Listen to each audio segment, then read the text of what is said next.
So good to see everyone here. You made it safe. That should go. After what we've been through the last 10 days, can't wait to hear some updates about how it went.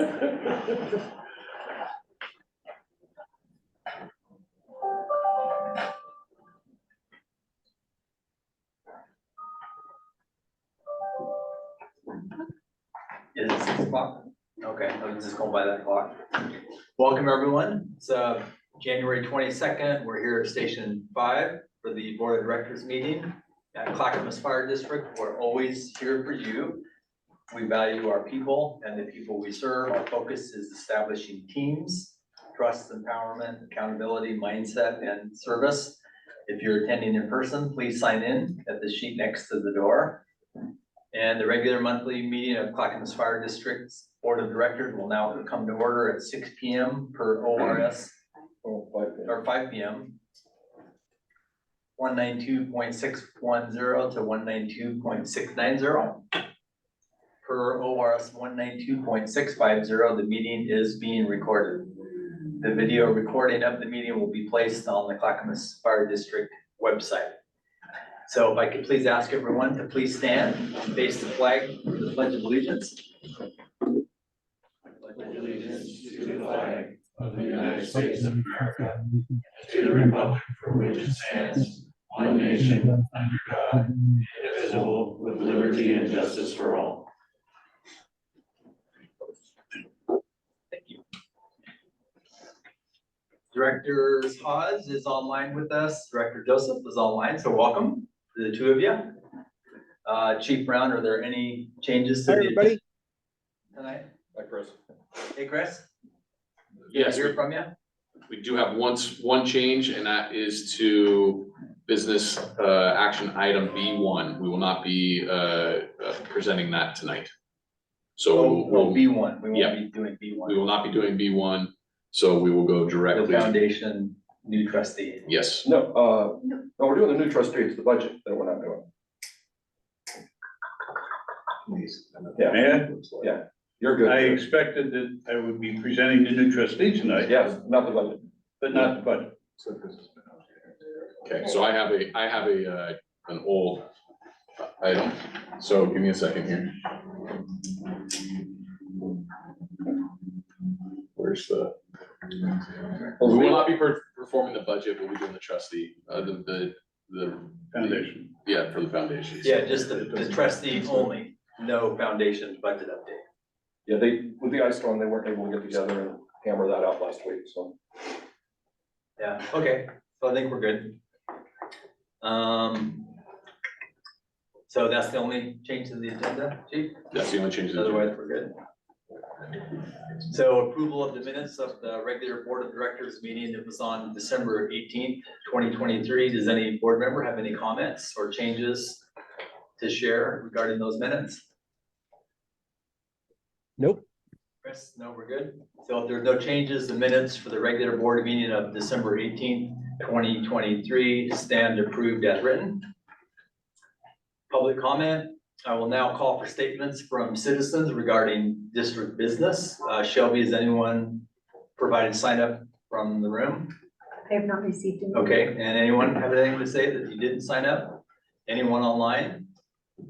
If there's someone who did, or I'm sorry, then please use the raised hand function at the bottom of your screen. If you're calling in, you can select *9 to indicate a raised hand or *6 to unmute and mute.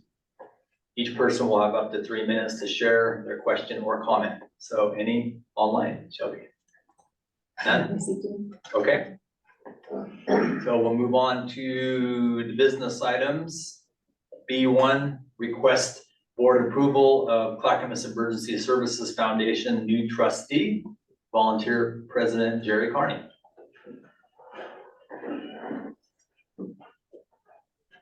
Thank you, Mr. President, members of the board, and I apologize for any confusion I may have caused in my communication with Director Cross. Due to the ice storm, power losses and things, we did not have the opportunity to fully prepare the budget. We will have it definitely at your meeting in February. Thank you. I would like to present to you a prospective trustee for the foundation, Clint Ayers. He was recommended to me first by the chief, and I followed up with Director Joseph. Both of them spoke very highly of him, and basically had nothing but good to say about him. A little bit about him. He grew up in Northern California in the Sacramento area. He graduated with a finance degree and an MBA in marketing from the University of Oregon. He has lived in Clackamas Happy Valley since 2000. His wife and he have one family of 7 children, 3 left at home, one at Nelson, one at Nelson High School, and 2 at Happy Valley Middle School. Been a member of the Clackamas Rotary from 2009 to 2023. Past president of the Rotary from 2013. He is a mortgage loan originator for 19 years in the Clackamas area. He and his wife own 5 Papa Murphy franchises together. And as I said, he was referred by the chief and then seconded, as it were, by Director Joseph. I have met with him, I've interviewed him, so as vice president of the foundation, Trotter. We're both pleased with him and are happy to recommend him to you and happy to answer any questions that you may have regarding him. Any directors have any questions? Jim, Yeah, Thomas? yes, I have known Clint for the last 20+ years through the business transactions, through the Rotary and personal friendship. And I really highly recommend him. And I'm very happy that he agreed to serve, that he will be a good asset to the foundation.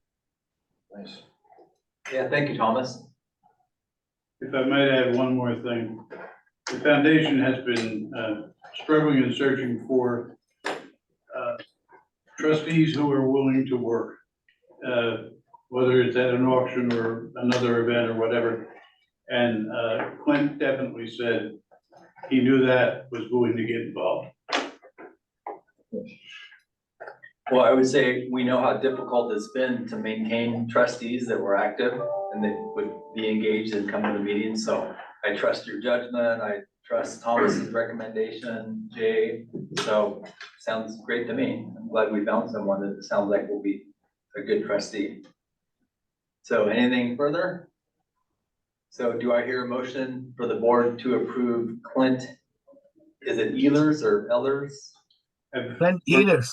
Ehlers as a new Clackamas Emergency Services Foundation Board Trustee. Shelby, please call the roll. I saw move the motion. Yes. I got ahead of myself. It's been moved and seconded. Thank you. Need to read your script, Joe. She doesn't have it on there. So. I'm trying to follow. So, Shelby, now please call the roll. Okay. Jay, Yes. Chris, Yes. Thomas, Yes. Marilyn. Yes. Jim. Yes. So motion passes unanimously. Thank you. Moving on, item B2, request board approval of contract for services with Tidewater Environmental Services, Inc. Finance Manager Michael Wong. Good evening, Board of Directors. So this is sort of a continuation from last month. We brought to you the concrete contractor, and this is the sort of the cleanup work that you were expecting to see, for the contaminated concrete. Bringing this to you because it's over 100,000. And we have the quotes attached for this, and I'm happy to answer any questions you might have about it. Where are they with the concrete work? So the concrete work, we're still in the contracting phase, actually, just got fully executed as of today. We got a little delay from the freezing, but once that's fully executed, facilities will work with the contractors to get that started.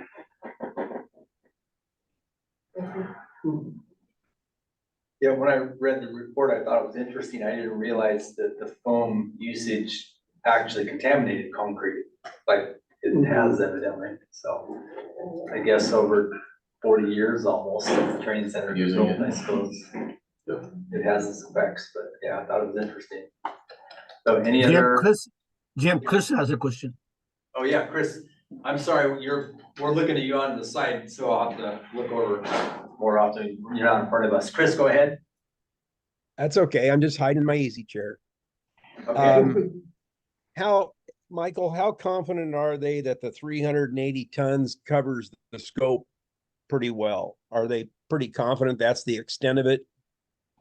Yeah, so our facilities team is pretty confident that this amount will be enough. And that's even if the scope might be increased a little bit for the other contract. So they don't have any worries about this covering the full amount of the removal. Because it looks like it must be what, about 325, 330 a ton for the total bill per ton. That's not bad.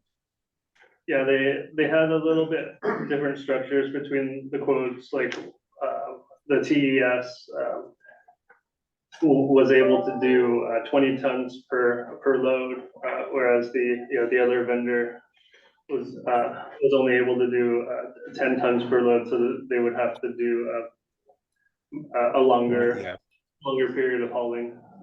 So that's also one of the benefits with the TES over the other vendor Provac. Yeah, I'd rather get it done. I mean, you're talking trips like that, 10 tons or 20 tons has got the same problem if you have a problem. So I'd rather just get in and get it done. So yeah, nice job. I appreciate it. Thank you. And Director Haas knows his concrete, so he knows what he's talking about. So thanks, Chris. Any other questions or comments?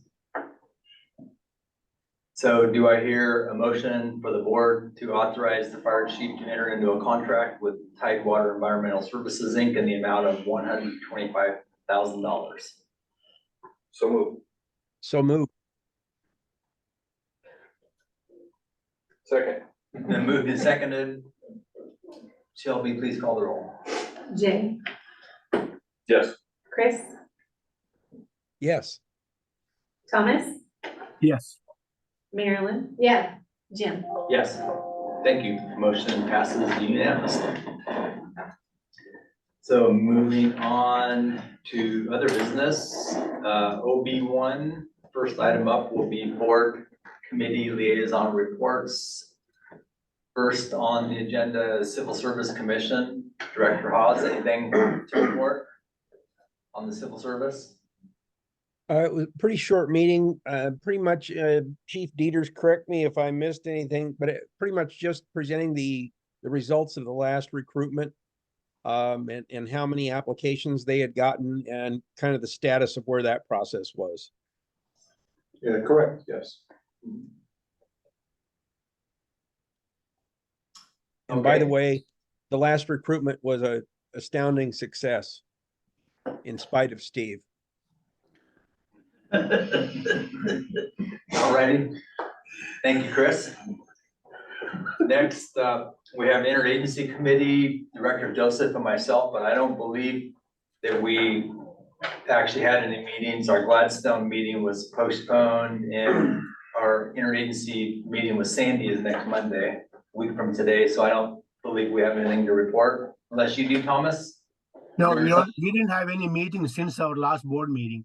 Yeah, I didn't think so. So, does any other board member have any committee or liaison reports? Jim, Yeah, Thomas, go ahead. this is not a, a board committee liaison. I have a personal update and thank you. First and foremost is Shelby. When I came back from the hospital and everywhere, I forget about calling her, asking her about getting the board reports. And even on a Sunday afternoon, she responded and make sure my reports are ready. And I'm really, really pleased that how she responds, irrespective of the day off or working day or whatever. So her commitment and her call of duty, I really commend her. Secondly, I serve on 4 different boards. You know, when people show a little of caring, it's not that I enjoy getting flowers. I thank you for the flowers from the district, but more than the flowers, it's the thought, it's the caring that shows a personal attention to a board member or a staff. I am touched because you took the time, Nick took the time to call me. If you don't know what I'm talking about, I had a minor stroke 2 weeks ago. I was hospitalized and Nick found out about it accidentally. And then he followed up from there. Appreciate the follow up from the chiefs and the flowers. And, you know, I couldn't be any prouder than the organization that I have served. Very proud to be part of this organization. And I'm really honored. Thank you. Well, thank you, Thomas. You look great. And keep up the great recovery. And we love you. Thank you. Thank you. And Chris, you're doing some recovering as well, we hear. I am, I'm on my cane. I get my surgical staples out tomorrow. And I think I'm gonna run a quick 5K Wednesday. Do you want me to join you, Chris? Sure, Thomas. We can run at the same place, cocktail bar. Well, it's good to hear from both of you. So thank you for your comments. And Jay, I believe you had a liaison. Yeah, I was, report to add. yeah, OFDDA actually, I just, OFDDA meeting, we had this last Saturday, and the OFDDA, Oregon Fire District Director Association, we're gonna come out officially against the wildland relief bill that's gonna be coming out to the legislature. It's our official position on that. After doing a pretty depth research on that bill, we just we don't believe that the money that the state is requesting is actually going to go to what to wildland relief, and so we just have some real issues with the way that bill is written, and there's been some communication with the senator that drafted the bill, and they're really not willing to listen to the smaller fire districts and their concerns about raising taxes and maybe raising taxes with the idea that that the money is actually going to go to wildland relief, and then as the smaller districts, when they try to go for a levy, because many of the smaller fire districts in the states, they run their fire districts on levies, and they're concerned that if we have money, they have to have property tax increases that's supposedly going to wildland relief, it's going to be harder for them to pass their levies. So also, there is no guarantee in the way the bill was written that the money actually will go to wildland relief. So because of all of the unknowns that are in that bill, the Oregon Fire District Director Association is actually coming out officially against that bill. So just thought I'd let you guys know that. So Are you referencing Evans, Steiner, or Golden? All three have bills coming yeah, forward. well, It would be Evans. Evans? yeah. Okay. Yeah.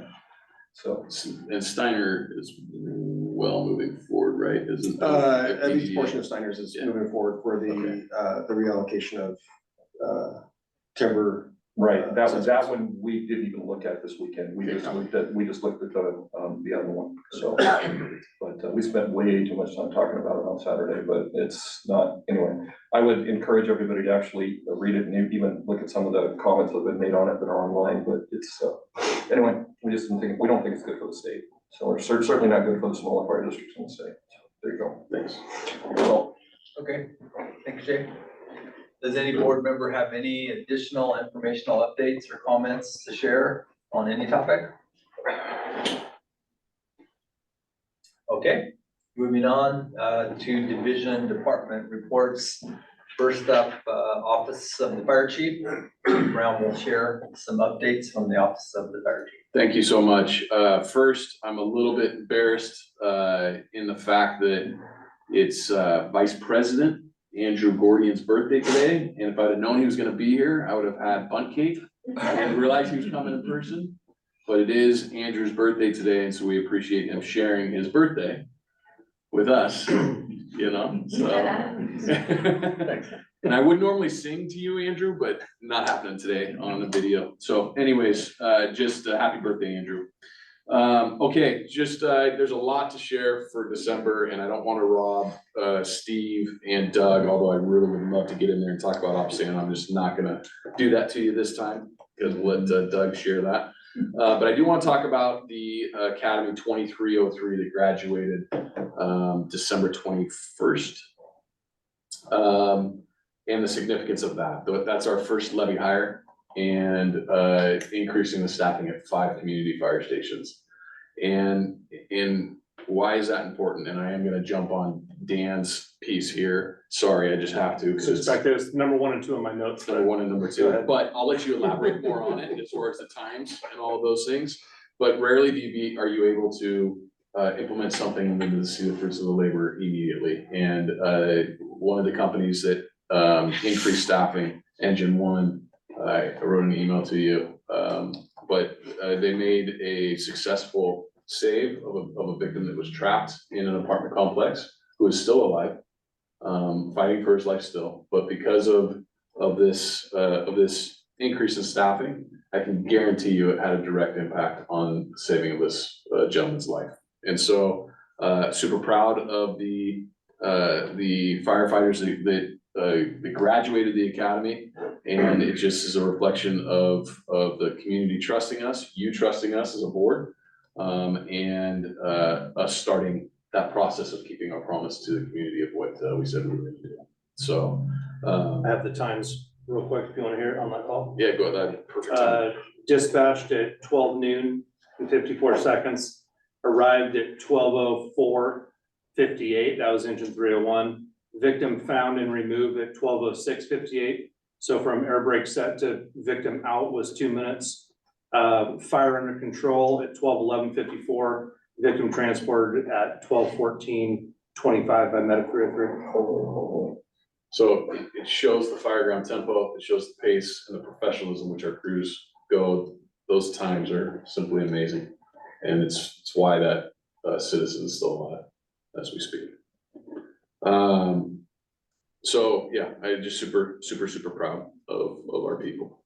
The next thing I wanted to just highlight, and this is probably gonna jump all into Brian, so I'm loving this aspect, but Chief Huffman went to the technology summit representing IFC, and it super intriguing all the technology that's going on out there.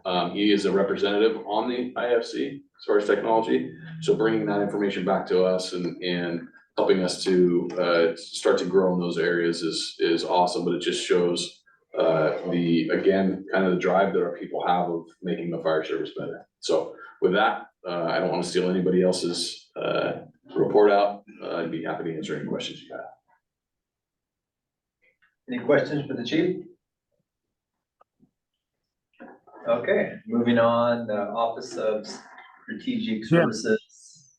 Yes, go ahead. I have Thomas? a comment, it's good to hire higher caliber people and train them, but the quality shows the integration of those crew into the daily working. That's when we see the fruit of all the hard work of interview, training, and working on this. So I'm really happy to see they came through as we expected.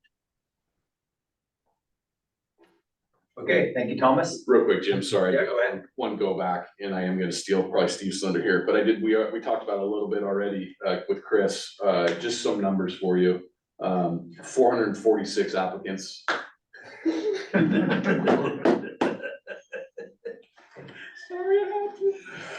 446 applicants. And what's really impressive is 10,900 hits on the application itself. Both of those numbers are the highest numbers that we've seen since having NeoGov be the platform that we utilize. So I think 352 are going to first round interviews. So it just is showing the recruitment and retention, or the recruitment aspect from human resources and the public information office is working, and really happy about the numbers that we saw in this last recruitment process. Yeah, that's it. Alrighty, thanks.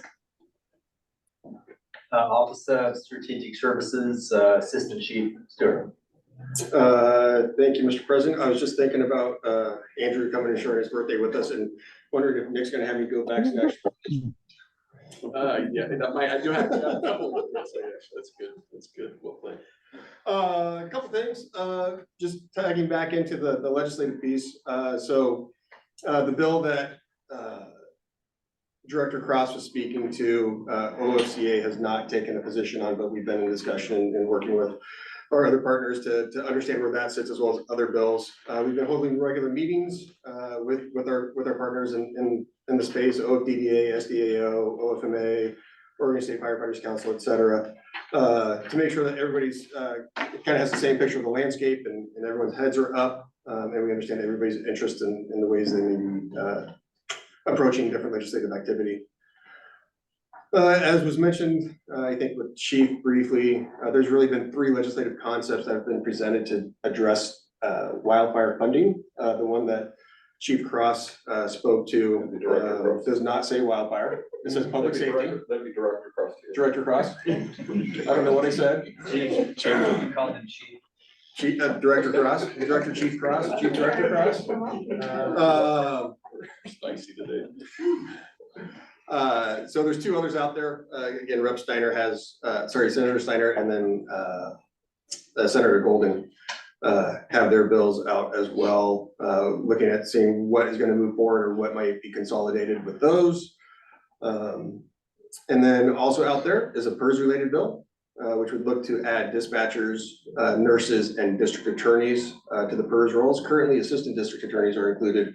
The intent of adding the district attorneys is in part the work that smaller county district attorneys do, more related to the ADA work or DDA work, as well as providing for succession of folks moving on within a retirement plan rather than stepping back in terms of benefits. But there's also a piece in there that would look to reduce the retirement age from 60 to 55 for those firefighters who would need to max out at that age. And that would have a 0.7 to 0.8 increase in our PERS rates as the estimate in the legislative concept. There's also pieces out there on moderate housing income financing. While this started off as kind of an urban renewal piece, that didn't work for the goal of getting fire districts and keeping fire districts whole. So there is a interesting moderate housing income loan financing program that would help alleviate the tax burden for new development, but fire districts would be reimbursed for the lost property taxes in that. So that's one that we're digging into, as well as there's other pieces out there. Another funding one, we were hoping this was going to be rolled out statewide, but it's being stuck within the city limits of Salem for a pilot project for 3 years, where the state's gonna if it were passed, would compensate fire departments for their services received. For the city of Salem, that's, I believe the one pager on it suggested that would be around a $6 million reimbursement to the city. So we'll see where that heads, but hopefully that would continue to move forward and then continue to impact us with the facilities that we serve for them. Speaking of facilities, see, we filed for water damage claims. We meet with the adjuster tomorrow. Significant damage at the training center. That thing's gonna be out of commission for months as that gets reworked and maybe remodeled a little bit within there. But that was a broken 1/2-inch copper pipe. That was found because one of our VCs happened to stop by to use the restroom. So we were fortunate that they did, but a lot of work to go on there. And then minor damage in a number of other facilities in the fence and at Station 1 and those types of things. So meeting with the adjuster tomorrow on those items. Let's see, coming up, continue to get ready for Station 13 opening with a walkthrough of facilities with ops coming up on Thursday. Make sure that we're prepared for the staffing there. Let's see what else we have for facilities. The environmental cleanup was requested. And then ITS, we completed physical inventory of the computers. So we have about 3 ways of doing inventories with our electronic devices. We have a product called Landsweeper, another product called Ninja, and then we went out and recently did a hands-on inventory of those. We're reconciling that, and then we'll be working with ops to make sure that we're meeting their station and apparatus prescribed load lists, what they expect on those, just in preparation of reallocating or redistributing some of the equipment we have, as well as prioritizing end of budget year and budgeting for next year purchases. That's what I have to share tonight. Happy to answer any questions. Go ahead. So is there any thought that the damage to the training center will interfere with or should create a delay in the concrete work? We have not discussed that. I do not know. Would you have a that whole would bunch be- of other trucks in there running over this contract creed while you're getting it torn up? And I don't know, I'm just asking. No, I don't know. That's a great question. I have not been involved in that conversation. Chief Huffman may have better awareness of it. But Thank you. The training center, it flooded many years ago from a freeze, but I thought they put a water flow alarm in that closet on the riser. So is there no water flow alarm on that system? You think there would be? No, there was it also heated, right? We made an adjustment to get heat up. Was it in a that. sprinkler system in that 27 broke, or was it just a water pipe in the wall? it was in the cock loft in the attic space. Yeah. So I don't recall, as conversations have been shared, 2017 was the last week that we had in that building. There was conversation about putting in heaters up in the attic that the district decided not to. In terms of a water flow alarm, I don't know that. It's not sprinkled. It's not a sprinkler building. Yes. But I don't know that, I've never heard of one being on a domestic pipe, but. Oh, so it's not sprinkler? No. I was thinking. Oh, yeah, no, this was just regular water service. Oh, Yeah. okay. Yeah, so there wouldn't be a water flow alarm on it, so. Oh, okay. So any other questions for Chief Stewart? Moving on, Office of Business Services, Assistant Chief Peters. Thank you, Mr. President, members of the board. Since you've heard most of my stuff already from my So esteemed next up colleague- is Office. We're done. I will turn over couple of seconds to Chief Wiley to give you a operation sound. Thanks, Chief Peters. Thank you, Mr. President, members of the board. I don't know if anybody else can see the angle here. Those guys are squished in those tables pretty tightly.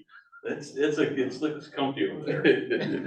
I just wanted to give a quick update on Operation Santa. It's obviously not necessary to do a PowerPoint. At the beginning of the season, we kind of recapped the changes, what was going on, and an overview of what's happening. So just want to kind of share the results real quickly with the group. So we had the multiple events similar to the previous years. Before I get into those numbers, a huge thank you to a lot of people on this. The fire district as a whole, there's a lot of support there. Command and general staff, we had members of that group at pretty much every event. And a huge thank you to Ryan and all the volunteers. Really, the success of this is based around their involvement and them staffing all those events. So it's really could not happen without our volunteer team, and they really came through this year. It was exciting to have that many volunteers, as in previous years we've had a lot less to work with. So it was a lot of fun hanging out with them. So for numbers, for this year, we ended up with about 33 barrels of food, which is just under 7,000 pounds of food. And then just under 3,500 toys were provided. If you look at last year, we're almost within a couple toys identical, the number of toys as last year, and 3 more barrels than last year's total on those. And that was one thing I did want to note with the changes. We dropped the drop-off event at the training center and moved that to Sandy. We do anticipate that one, if we stay consistent, will continue to grow. There's such good visibility there in advertisement. We do anticipate that one's gonna yield better numbers in the future. So exciting with the success. And the other one I want to mention is our community partners. They were huge on this. They're what make this possible of the system we have now for our collection and then distribute those into those communities. And they do such a great job of reaching all parts of our fire districts and all levels of human help. So I think this year was a great success, and we're going to start to do some more for next year. Happy to answer any questions. Any questions? I just had one. You mentioned the parades. So I know we're not doing as many as we did before. We did like 13 or 14, but how many parades did we do, and were they successful? I think they were successful, and I would actually enjoy hearing from other staff if they have perspective on it. I made most of the parades, but the numbers visibly, I felt like we had more people out than in previous years watching. I shouldn't say previous years, last year watching. Last year was our first year reintroducing the parades. We had 4 last year. We have 5 this year. The one parade I did miss was a Sandy one, so maybe Chief Peters, if you want to share about that one. Yeah, that one was a huge success. We didn't know what to expect out there, but we did a lot of advertising, and there was thousands of people out. Setting up chairs, waving, just saying hi, and huge success. We heard about it for several days afterward. How thankful through social media and all that. And it was good. It's really good. We're anticipating really low numbers for the Happy Valley one. It was really crappy weather, and it was the same night as the Pac-12 championship, and we had thousands of people out. It was impressive. I was very surprised. I didn't anticipate that one to be well attended. And has the public accepted the fact that they're not able to donate the cans and the food anymore? Do you just see or hear much of that, or do they understand that now, or did we get any feedback? I think so. I think we're still quote unquote educating some people on that. I mean, anybody who was in a parade, we end up in a command and general staff vehicle, grabbed a bag or 2 of food. Noticeably less than previous years. But I think there's that sweet spot of trying to share with them the info, but also here, hand me that, and then I'll share with you what we're trying to do. And I don't think there was any real negative interactions unless anybody else had one.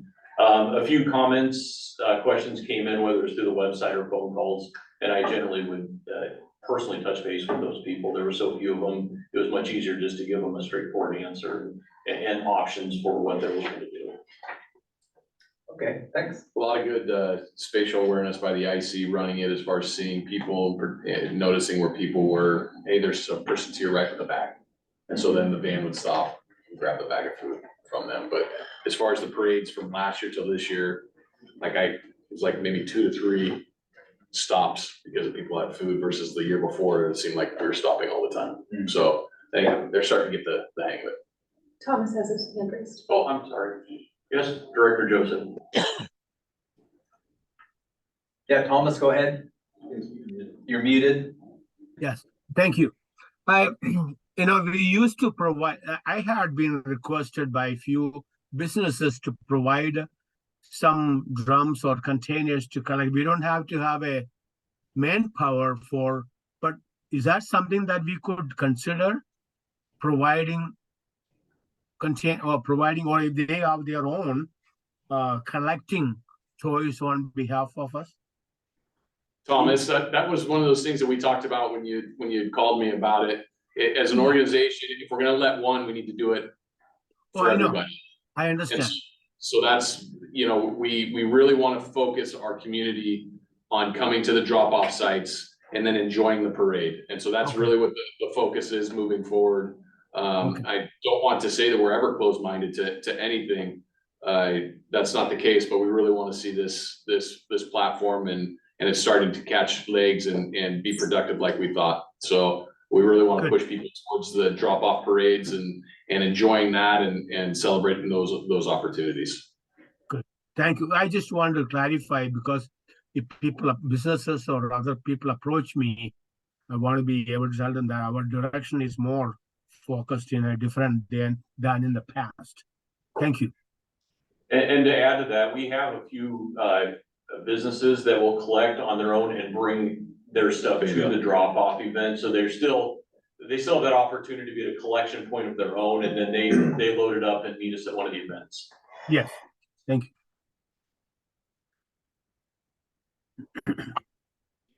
Okay, Thank you, Doug. And our thanks, Ryan, to the volunteer group for all the work that they do, as always, many years now. So please pass on our thanks. I will. And back to Steve. That's the end of report. Are you sure? That's it. Best report. You didn't say anything. I didn't have to, apparently. I didn't have to come. Yeah, so we're good. Any questions for Chief Peters? Thanks. Next, Office of Financial Services, CFO, Mark Whitaker. Okay, good evening, directors. So per usual, the finance report is included in your packet, this time starting on page 17.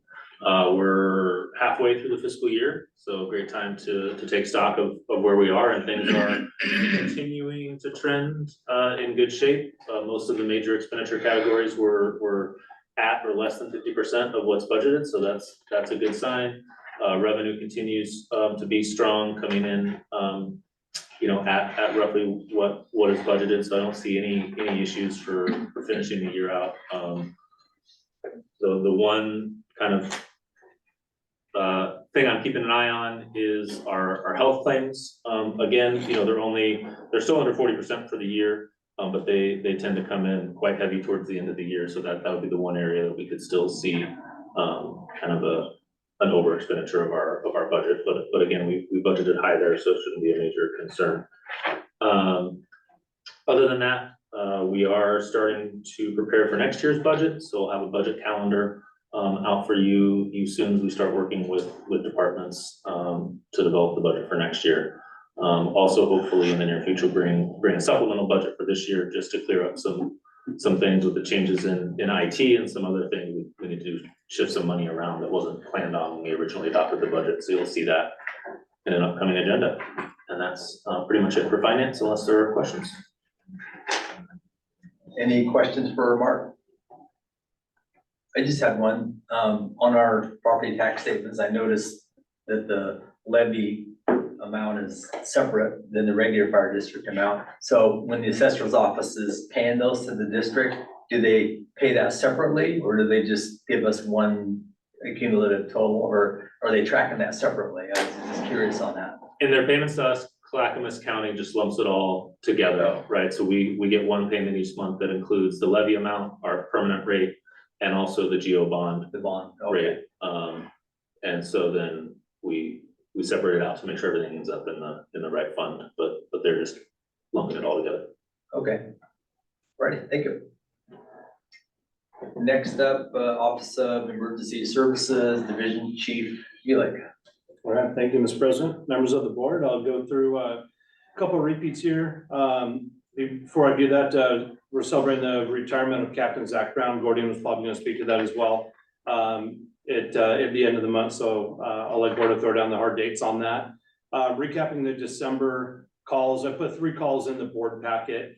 I want to make mention of one that happened on December 4th, an MR2, which is a imminent life at risk on the water. Call happened on Johnson Creek, as if you remember back a month ago, where we had known flooding in the area, and we had a report of an adult male that got swept down Johnson Creek. It was at flood stage. It was actually a pretty dynamic call with the city of Portland was there, Portland Fire Bureau was there.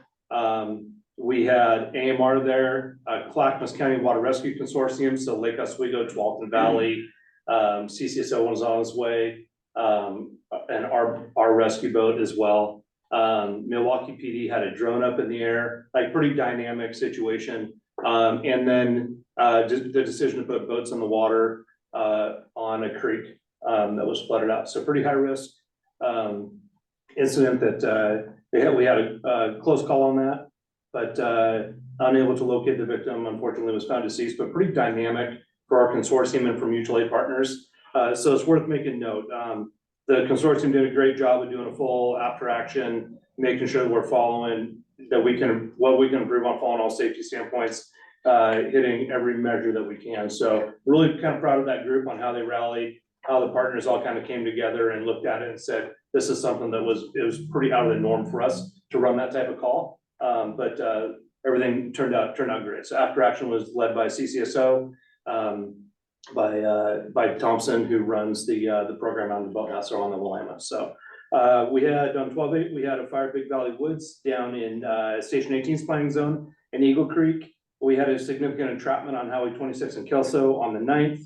We had a residential fire on Brookside Drive in Milwaukee on the 16th. That was engine 302 arrived first and Portland engine 20 arrived second. So another just working well with the mutual aid partnership there. And then we went to mutual aid in Canby on the day after Christmas, where we sent an order city crews to go help them out. So overall, December was a lot of routine calls except for that water rescue. Some smaller fires. We didn't have any significant major events that happened in December.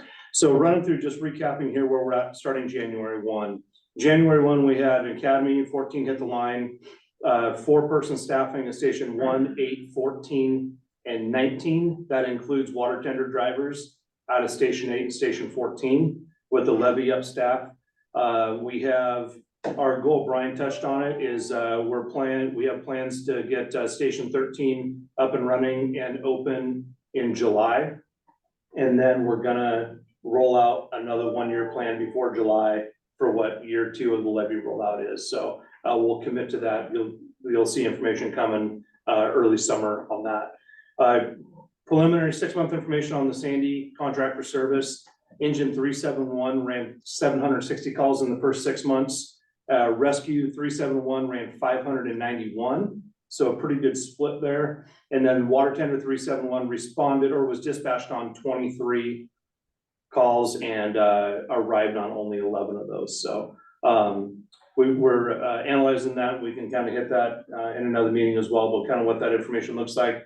I said I'd come back to that at the 6-month mark and see where Sandy's at. So we're just starting to get that information right now. So switching into our other divisions, wildland division. So Chief Brent Olson is now, as of January 1, the division chief of wildland. His high points are that we are just wrapping up recruitment for crew 30. We had 80 applicants this year and they're giving out 9 job offers, which means the remainder of the crew is returning individuals, which is great, which we want. So we got a great turnout for that.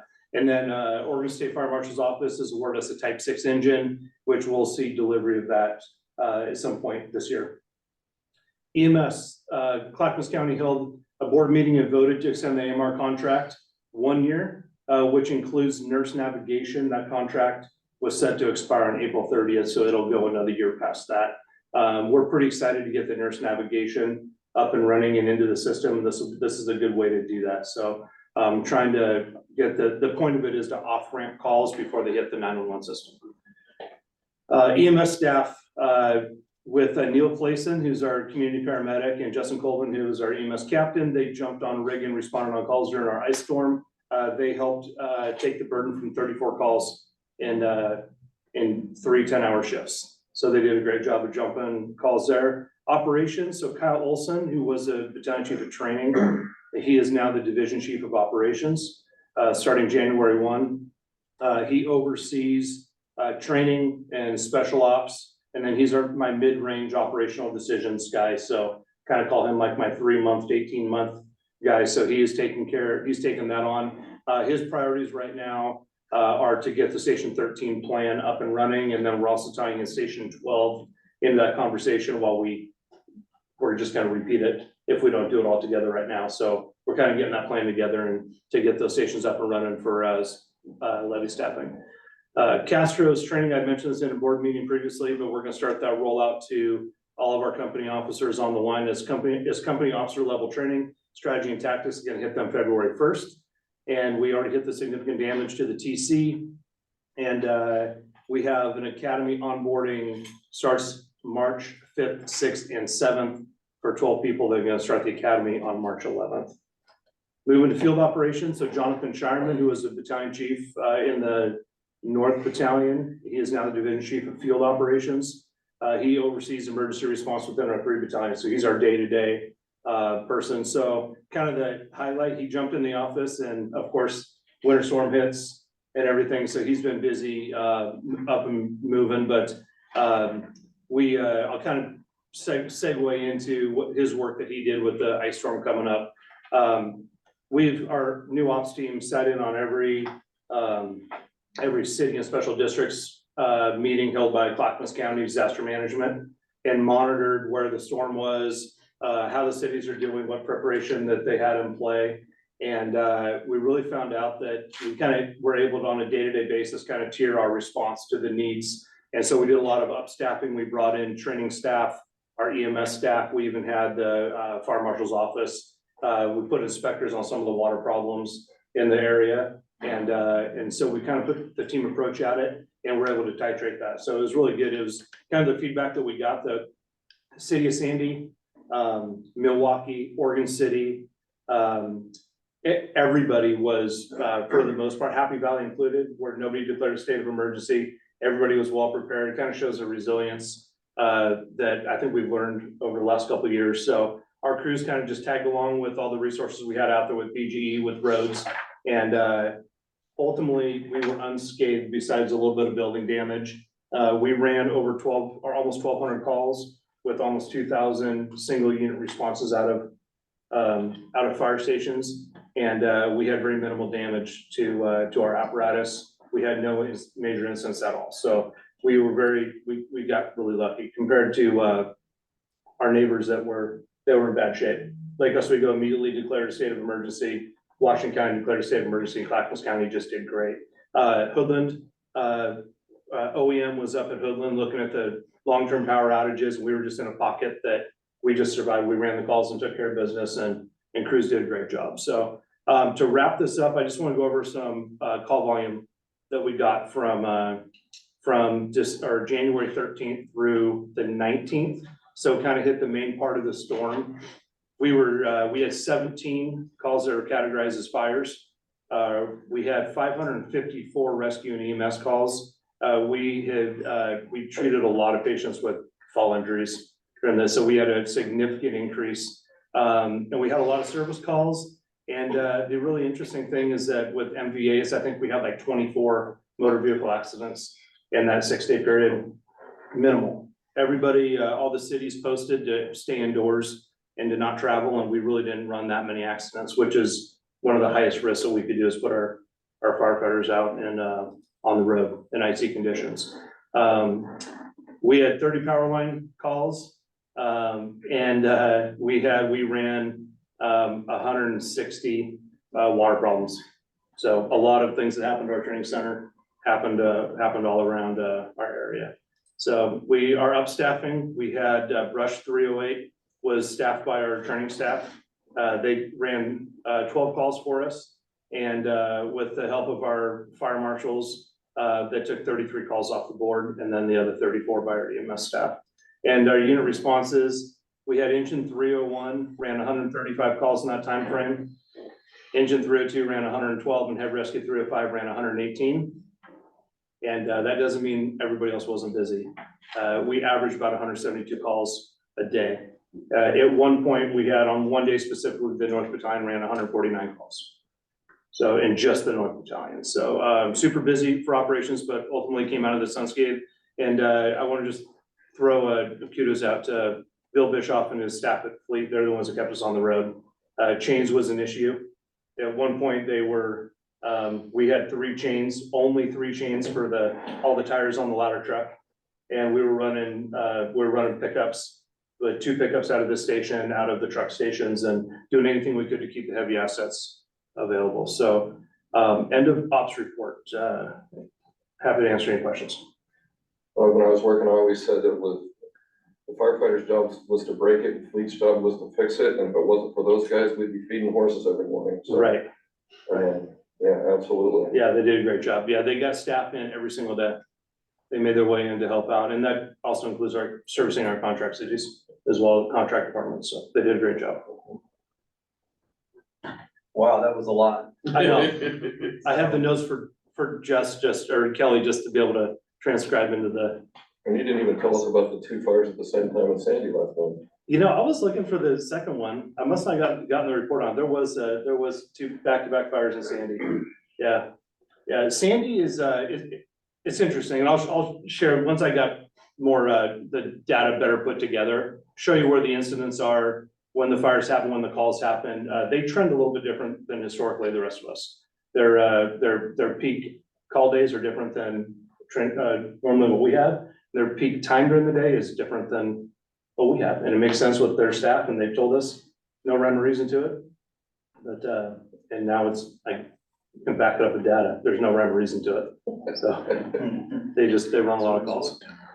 That second, the rescue unit being there sounds like it's really making a difference. Yeah, Without it is. 18 having to come in, a distance, having those 2 is really making a big Well, difference.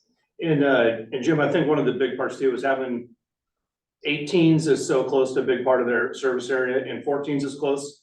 So that second engine on structure fires, it's been a game changer for them. They've been seeing that for a while, but having the rescue run almost 600 calls and keeping that engine in service has definitely been helpful. So, yeah, it's been great. And how many times did that water tender respond, you said? 30? Yeah, it was 24 times it was dispatched. Doesn't mean. And 22 were to Finland? No, I really don't. I think, because we gave them the flexibility to make the decision on what to take, what not to take. So, about half of those, they didn't arrive on an incident. So looking at that going, okay, we also have now in January, we have 14 says a water tender driver. And then we have, we can pull the data from the volunteers out of 374, and I think we're pretty well covered out there. One of the reports that Sam McCullough wrote for the Leewood Lane call there, Big Valley Woods, we had 5 water tenders on a, the biggest building there's a double wide manufactured home. So, yeah, we're in pretty good shape. We've been trending really well last year or 2. Well, very good. Excellent work to everyone at all levels to get us through the storm. I was watching a lot on Facebook, a lot of great, whoever was doing Facebook put a lot of good information out there and good comments from the public, and people appreciate seeing all that. So yeah, no, I appreciate great that. work to And everyone. then kudos, just to go back to the commercial fire, the crew that day that was on that call, they were clearing another call on 82nd Drive on the Causey call where they had the rescue was Captain Curtis Gutman and Garrett Castor, who'd been promoted for like 3 shifts. And we had 2 firefighters. It was Bo Ramos and Dan Wagner that have been in this organization for just over a year. So we had 3 people in brand new positions, and then the most senior captain of the organization. So it was they did a great job, and it's all on video. Was that Isaac that keeps up on all those Facebook posts during Tracy, that? Tracy. Yeah. Yeah, Tracy's the social media name. They do a good team. Yeah, they do good. So, all righty, thank you. No other questions for Dan? Next up, professional firefighters of Clackamas County, Local 1159, Vice President Andrew Gordian. Thank you, Mr. President, members of the board. I have a lot of things to share with you tonight, most of which have already been covered. So we had 10 members attend our annual Oregon State Firefighters Council Educational Conference in Salem, which is always, there's a lot of good information that comes out of that. We do our big update for the year, legislative stuff, all of that, which is good. We have some new officers, new principal officers in Local 1159. So Nate Hahn is our president. Mark Oschlager, myself, and Mark Corliss are all vice presidents, and Ben Rolchek is our new secretary treasurer. Patrick Dunn, the captain out of Station 15, is now the shop steward for Clackamas Fire, and Austin Amaya is our newest assistant steward.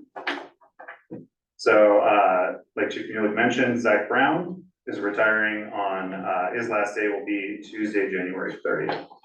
So I believe there's a party that day, but I'd have to double check. Let's see, so, one of the pieces of information that came out as, Chief Stewart referenced was the PERS legislation. The big thing that's important to us is the reduction of the maximum retirement age from 60 to 55, which would make a huge difference for us for we're hiring a lot of people as a second career, a lot of people in their 30s, and it does make a difference to not have to work all the way till 60. So District 28 representative and Fulton Valley firefighter Dacia Graber is sponsoring that bill and is going to chair the committee on the bill. So that's the end of my report.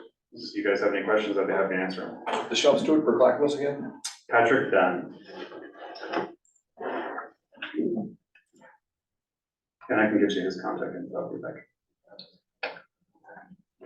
So thanks, Andrew. Any questions thanks, for Thomas. Andrew? Thomas, do you have a question? And you're muted. Unmute, please. Please, pretty please. I was trying to keep myself quiet, Jim. Andrew, well, congratulations for coming on your birthday. That shows we are happy that you're committed to attending this board meeting. So you're abandoning your birthday party at home. Secondly, I thought that once you become the union president, they are forever the president. Is not the case? No, we have 2-year terms. Oh, I didn't know, because I remember Carl was president forever, all his life. Yeah, like something like 30 years, I think. We all remember that. A little bit more change, so. Well, thank you. Thank you again for your participation and attending and be actively involved at the board meetings. Thank you. Thank you. Thanks, Andrew. Thanks. I think we're good. Next up, the Volunteer Association report, Volunteer Coordinator Ryan Crigero, and then President Jerry Carney. Thank you, Mr. President, members of the board. Just a quick recap of December for us is highly involved with Operation Sound, which everyone has touched on. Consisted of 5 parades, 5 drop-off events. The unique thing was we were able to staff 2 drop-off events at the same time, one in Sandy and one in Boring. And I think that was a great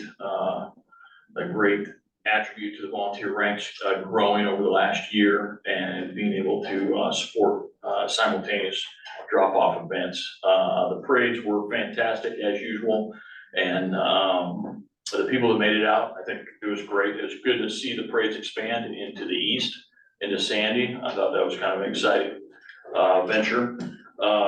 For staffing and call-outs, we had 6 rehab requests over the month of December. They responded 6 times and actually arrived on scene 4 of those times. So 100% response rate by the support rehab volunteers. The other 2 times are canceled en route. So as the fire developed and was extinguished quickly, there was not a need to have the rehab volunteers continue their response. Station 12, we had 15 out of 31 nights. And the last week we kind of had to shut down Station 12 because we had some pump issues with Brush 312 that Fleet fixed. And so we transitioned everybody out to Station 7-4, which has worked out really well because we have some mentoring going on, kind of pushing people to take that next step and kind of leadership, moving from just driving or being a firefighter to actually sitting in the right-hand seat, the officer seat, and getting some exposure that way with some coaching from the back, which is nice.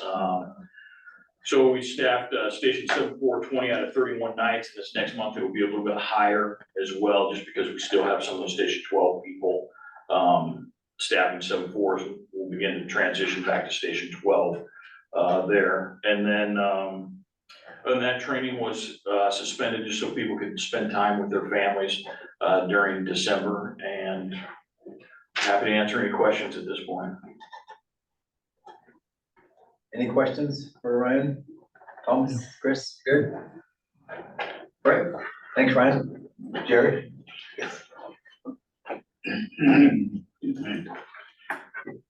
With regard to Operation Santa, which we haven't heard a thing about tonight,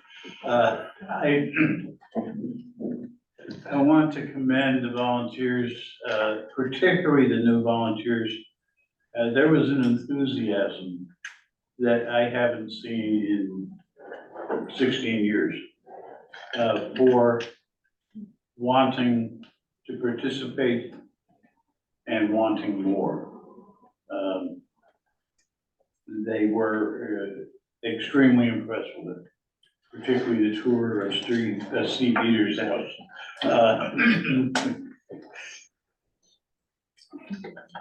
We found that he's an expert in Christmas light hanging. In addition to that, though, I had the opportunity to attend the graduation of the class at Camp Withicum, and was impressed by the spirit of people who were graduating. It wasn't just, let's get this over with, it was let's all participate. And it was a pleasant experience. In addition to that, I'm gonna carry a little bit into January here. At our first volunteer association meeting this year, I expected it to be probably a 20-minute meeting. It went for an hour and a half. And the hour and a half was spent by the newer volunteers, particularly the Sandy volunteers, who I commend them for their enthusiasm. And they were anxious for next year's Operation Santa. Simply leave it at that. On a personal standpoint, I probably didn't do too much this year in Operation Santa. I haven't participated in 2 parades. That's because I didn't sign up fast enough. But there was a quick sign up for the positions on the parade. If you have any questions, I'll be happy to answer them. Any questions for Jerry? So thank you, Jerry. Thank you. Alrighty, next correspondence. Any input from any directors on the correspondence? We had a nice long list of social media comments. They're all very good. Informational items. Any input or comments on the articles that were submitted? Jim? Oh yeah, Jim? Thomas, go I ahead. have a couple of things I wanted to talk about. But first of all, our HR director, Eric Walke, it takes a lot of character to be sitting through this meeting and not even say anything. Thank you, Eric, for attending and being attentive to the meeting. So thank you. Congratulate you for your endurance. Endurance for the sitting through all this. Secondly, I want to request to all the board members and the chiefs who can attend Phil's retirement party next Monday. Please, if he can, attend, show the support. Since he joined our district, Phil has very enthusiastic. The guy, every time he has a big grin on his face, and he is very truly, honestly supporting our fire district. So I would be nice to return the favor by showing him some support by attending his retirement. Nick, is that from 4 o'clock, 4 to 6 or something? Yes. That's Yeah, it's exactly. right after our interagency committee meeting, so those are Correct. kind. Yeah, you and I will be there, GMV. No, I know that, but I just wanted to make a special point to rest of the board. Yeah. 4 p.m. at the Sandy main station. Yes. Yeah. I'm going to try to attend. I'm gonna try to attend. I did an Operation Santa Parade riding with Phil, and that was probably the funnest I've ever done, even if I wasn't in a fire engine, because Who did you ride with? I've never seen it with Phil. Oh, wow. Yeah. And Maybe I don't your think I've buddy ever seen Steve can anybody. pick you up. I don't think Steve knows near as many people as Phil does in Sandy. It was pretty amazing. And I think actually to learn to not say anything at the meetings, I think Eric's probably just studying Steve's kind of methods, and it works out real well. Why is Steve there anyway? Yeah, I am so impressed with Eric. Mr. Wolke, thank you. Those two. Yeah. Is he gone? Who, Steve? No. He's scooted out of here. Oh my goodness. Hey, lost all. I got one more thing. You're out of order. Nick, you can convey that for me. No, Wolke's here. He's still here. Okay. Yeah, thank you, Thomas and Chris, for your comments. Director Cross has something to add. Yeah, I got one more thing, Steve. I thought Steve was talking about social media. At the OFDDA meeting on Saturday, we're starting planning for the conference for this year in Sun River. And obviously, one of the things we were looking at is the critiques and all the written critiques from the last conference. And Isaac Hamilton, he taught the social media class over there, and I think he had the 4th highest rating of all of it's a 1 through 5 rating, and I think his ratings came in at like a 4.4 overall positive rating, and there was a whole bunch of comments made about positive comments about his presentation and in general how they want him back and they want to other fire districts around the state want to expand that. And I'm sure I'd love to talk to him, but I'm sure he's got plenty of phone calls from people around the state wanting to do that. So there is definitely a need, and we're definitely people out there that want to learn from him or us when it comes to our social media stuff. And so I thought that was pretty cool. I don't know what that's going to look like for our social media presentation for 2024 for the OFDDA conference, but I expect I'm going to be looking at Isaac or Tracy or somebody for that too, because it was very well received. So yeah, there you go. We'll pass that on. Alrighty. So the next Board of Directors meeting will be Monday, February 26th, 2024 at 5 p.m. The meeting will be hybrid with the public invited to attend either by a remote video conference or in person here at Station 5. The regular Board of Directors meeting is now recessed at 6:10 p.m. And we will be following this meeting with an executive session. So if you're attending in person, please make your way to the lobby. While the executive session is being conducted, we will be coming back and reconvening into regular session upon completion of that. So we'll take a 5-minute break or so. So thank you everyone for coming. Director Hawes, I emailed you the executive. And Chris and Jay, you'll come back in the executive session, right? Be a different link. Perfect, thank you. I was going to text you.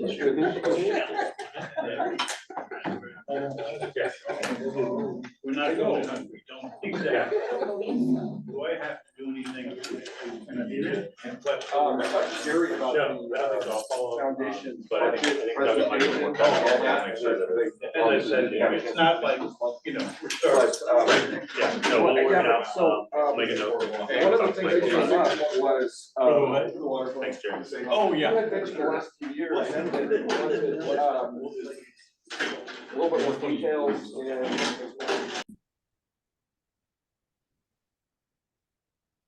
Okay, I think we're all here. Okay, thank you, Chris Thomas, for joining us. The regular Board of Directors meeting will now be reconvened at 7:37 p.m. In the executive session, no decisions or actions were made. The regular Board of Directors meeting is now adjourned at 7:38 p.m. Okay. Thank you. Thanks, Chris. Thank Thanks, you, Thomas. guys. Take care. Bye, everybody. How about seeing everything goes well?